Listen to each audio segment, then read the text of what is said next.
What's going on, everyone? I'm Constant Anxiety, and today I'm going to be breaking down what looks like one of the most impressive VR shooters that will ever be made.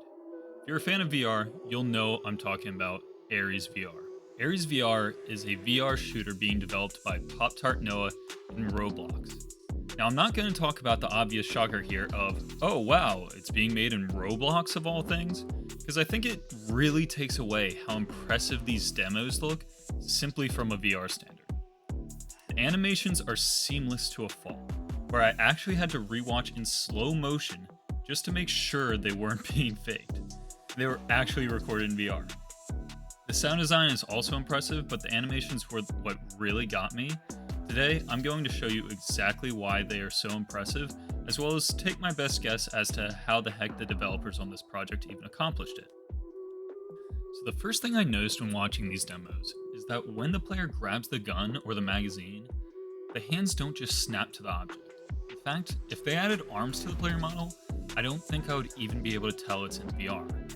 You see, when you make a VR game, you have to program what objects are grabbable, and where exactly the hand will attach to the object.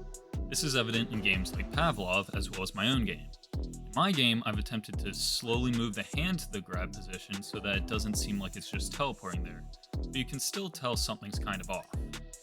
Alternatively, you can do what Boneworks does, where it uses a procedural grab system.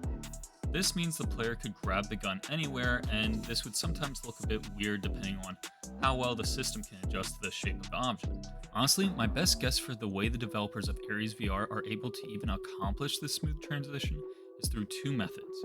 One is by smoothly moving the hand to the designated position, like I implemented in my game.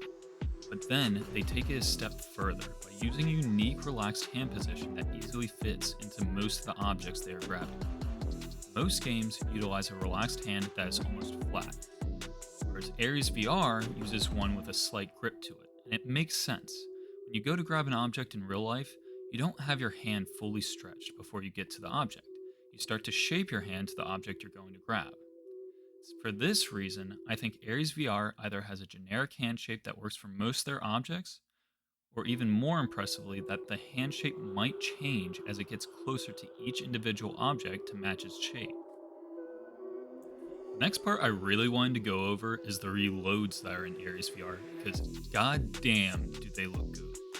The way most VR guns work is that when the player's hand with a gun magazine gets close to the gun, they'll snap to a line segment called a spline. The spline will then guide the magazine to the gun in a smooth motion to help the player easily reload. Again, in the case of Ares VR, I can't even see this happen.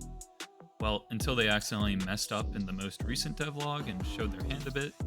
In the case of their reloads, I honestly am not entirely sure how they even did it. I'm sure part of it is that poptart Noah knows how to reload in his game to make it look really good, but their ability to hide the object snapping to where it's supposed to go is still super impressive, which I had to watch the video in 0.25 times just to see the animation switch.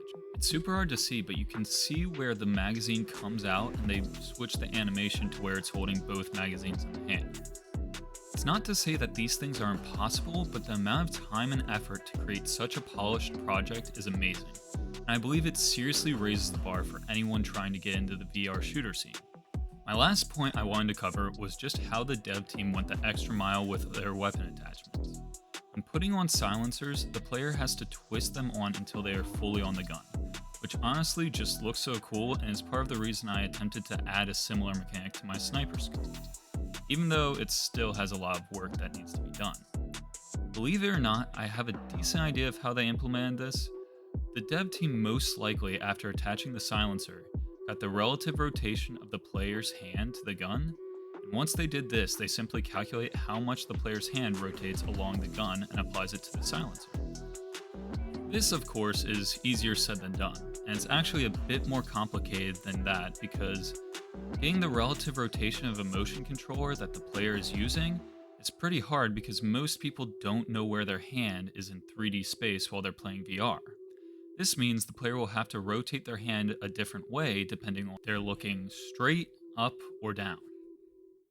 I've also run into this issue a bit with my own game, and my only solution for now is just to use all the relative rotation so that the player could just flail their hand and it would still rotate the object.